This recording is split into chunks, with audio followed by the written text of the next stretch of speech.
네, 안녕하세요.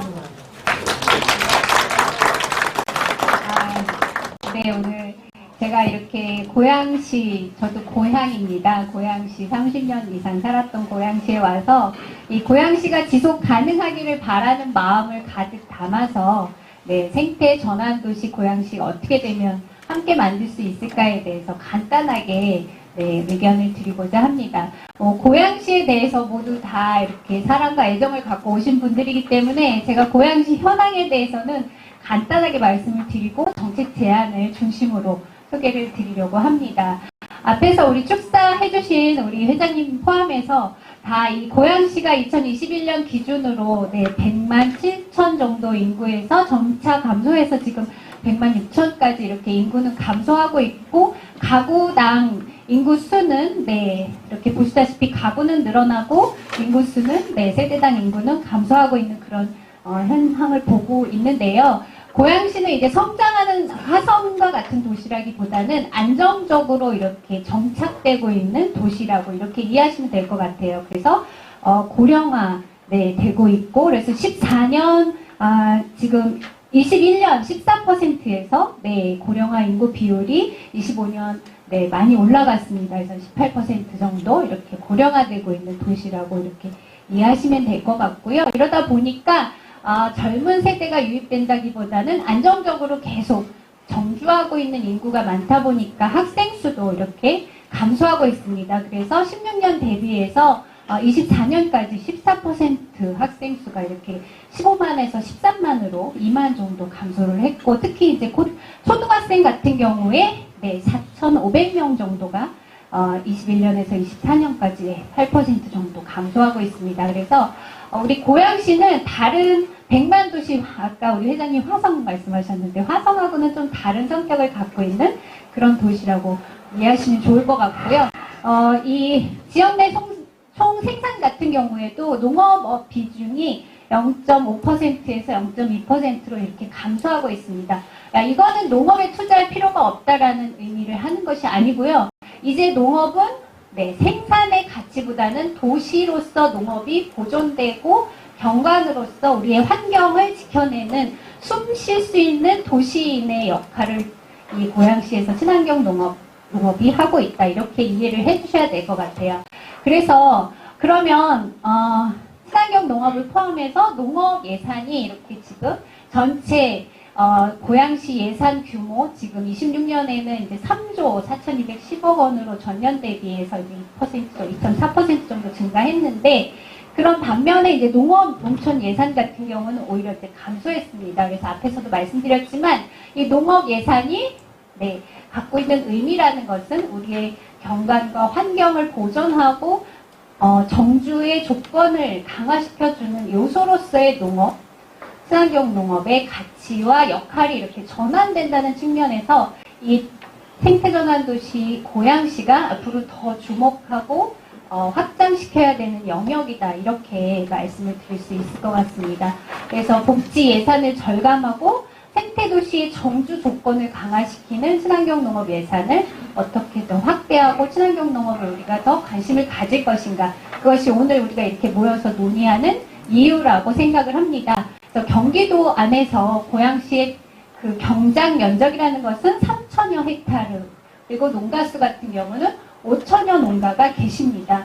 그런데 이렇게 보시다시피 네, 0.5 헥타르 미만 농가가 10농가 중에 9농가세요. 도시 근교에 원예라든가 버섯 농가들이 이제 많으시다 보니까 그래요.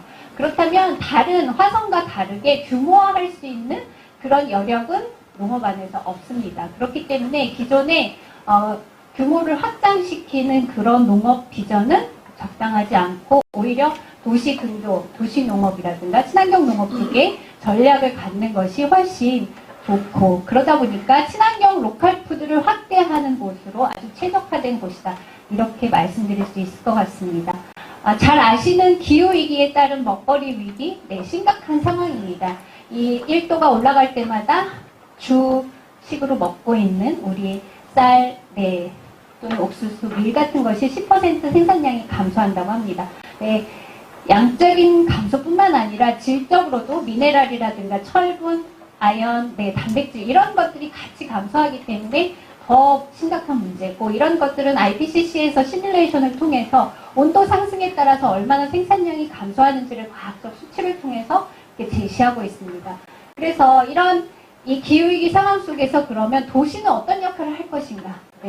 가장 중요한 역할은 공공주달이라든가 소비문화 개선을 통해서 친환경 농업 지역을 뒷받침하는 그런 도시민의 식단 전환, 그리고 지속가능한 지구의 건강을 위한 그런 배우지로서의 도시민들의 정책과 역할은 훨씬 더 이전보다 중요해지고 커졌다고 할 수 있을 것 같습니다. 그래서 유럽에서도 2030까지 25% 유기농 확대를 위해서 전 유럽이 이렇게 국가별로 목표를 세우고 추진하고 있는 이런 상황이라고 할 수 있습니다. 그리고 잘 아시다시피 우리 먹거리 계획, 도시에서 더 열심히 탄소 감축을 위한 노력들을 하고 있습니다. 전 세계적으로 파리시를 포함해서 캐나다의 토론토시, 그리고 호주의 멜버른시까지 이 도시가 먹고 살려면 어떻게 해야 되는가에 대한 고민들을 하고 있고, 그 고민 속에는 친환경 농업 확대를 도시 안에서 어떻게 할 것인가도 같이 포함되어 있다는 점이 굉장히 중요할 것 같습니다.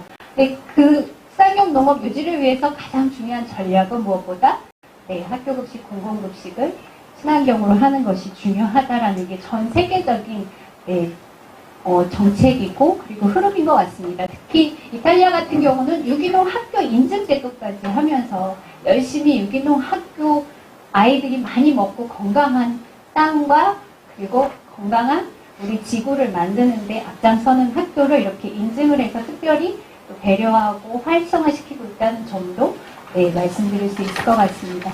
그럼 우리 고양시는 전 세계적인 이런 먹거리 계획과 어떤 측면에서 비슷한가 혹은 다른가 이렇게 살펴봤더니 다르지 않습니다.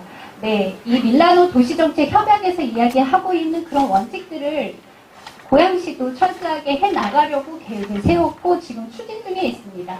단지 지금 현재 우리가 친환경 학교급식 공공정책이라는 것이 아까 우리 김성훈 회장님 말씀하셨듯이 고양시 자체급식에서 광역급식으로의 전환 이런 지점들이 있는 거고, 그 다음에 이제 지속가능한 먹거리 체계를 구축하기 위해서 친환경 농업 확대를, 여기 글씨가 좀 흐리긴 하지만 26년까지 고양시에서 250명 만드시겠다, 그리고 240헥타르를 만드시겠다는 이런 먹거리 계획 속의 실천들이 약간 도달 지점의 시간 차이는 있지만 지향점이란다, 목표라는 점에 있어서는 저는 굉장히 잘 세우셨고 앞으로도 고양시가 잘 해나가실 거라고 이렇게 생각을 합니다. 농업 정책뿐만 아니라 지금 현재 더 중요하고 더 관심 갖는 것은 탄소중립 녹색성장 기본 계획인 것 같습니다. 그래서 국가 단위에서 뿐만 아니라 경기도 차원에서 이 탄소 중립을 위해서 이 친환경 농업 확대가 굉장히 중요한 전략이라는 점을 제시하고 있습니다. 고양시 역시 지금 현재 이 폐기물 부분에 있어서 경기도 안에서 배출량이 굉장히 크고 그리고 온실가스 배출량이 도내 세 번째로 높습니다. 그렇기 때문에 탄소중립 녹색성장 기본 계획을 달성하기 위해서라도 친환경 농업 확대에 굉장한 관심을 가질 수밖에 없는 그런 상황이라고 말씀드릴 수 있을 것 같고요. 특히 이번 정부 안에서 친환경 유기농 2배 확대 전략을 국정과제로 제시할 만큼 이 탄소중립 녹색성장 계획을 실천하는 주요 과제가 이렇게 전 세계적으로 유기농 확대를 통해서 가능하다라는 것이 이미 보여지고 있기 때문에 우리도 이 흐름과 목표에 함께 해야 되는 그런 상황이라고 말씀드릴 수 있을 것 같습니다. 그런데 이렇게 증가하고 있는 전 세계 2000년 이후에 증가하고 있는 유기농 확대의 이 흐름과 반대로 우리나라는 아쉽게도 보시다시피 급격하게 증가하다가 전국적으로 친환경 인증 면적이 감소하고 정체하고 있는 상황입니다. 그렇지만 도시가 확대되고 있는 경기도 같은 경우는 오른쪽에 보시다시피 친환경 밀도가 안정적으로 유지되고 있습니다. 광역 친환경 학교급식의 역할, 또 경기도의 정책들이 굉장히 중요한 힘을 발휘하고 있다, 이렇게 평가할 수 있을 것 같고요. 그렇다면 이 고양시 같은 경우는 친환경 면적이 어떤가 살펴봤더니 18년 대비 24년에 경기도의 감소율 증가율 비교해 봤을 때 사실은 전체 농지는 고양시의 농지가 12.4% 감소했습니다. 경기도 평균 9%보다는 면적이 더 급격히 감소했다고 볼 수 있습니다. 그럼에도 불구하고 전체 경지 면적에서 고양시의 친환경 농업 면적이 차지하는 비중은 결코 경기도보다 낮지 않습니다. 네, 희망이 있다고 저는 생각을 합니다. 농지가 급격히 고양시에 사라지고 있지만 친환경 농지의 보존율은 여전히 경기도 평균보다 높다. 여기 함께 계시는 친환경 농민들이 그 친환경 농지를 지키고 친환경의 철학을 실천해 오신 덕분이라고 생각합니다. 네, 감사의 마음을 담아서 박수 한번 다 같이 치시면 될 것 같아요. 네, 이렇게 친환경 경기도 안에서 어려운 조건에 있지만 고양시가 유지하고 있는 이 현황 속에서 우리는 친환경 농지를 안정적으로 유지한 농가들을 또한 계속 지속하실 수 있는 정책과 방안들을 모색하는 것이 굉장히 중요하다 이렇게 생각합니다. 비록 무농약 비중이 굉장히 높고 유기농 비중이 낮은 이런 아쉬운 점은 있지만 앞으로 무농약뿐만 아니라 유기 전환도 굉장히 잘 될 수 있도록 정책적으로 과제로 가져가면 될 것 같습니다.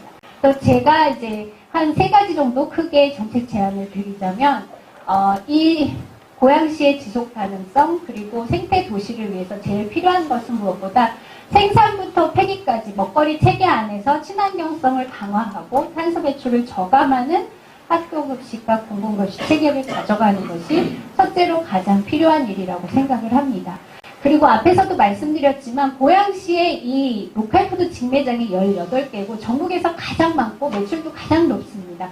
그럼에도 불구하고 친환경 로컬푸드를 이렇게 앞세우지 못하고 있는 상황입니다. 그래서 우리 양평처럼 앞에 친환경 로컬푸드 이렇게 고양시도 전체 로컬푸드 매장에 명패를 바꿔서 우리의 로컬푸드의 지향성의 목표를 확실하게 가져가는 것을 제안을 드립니다.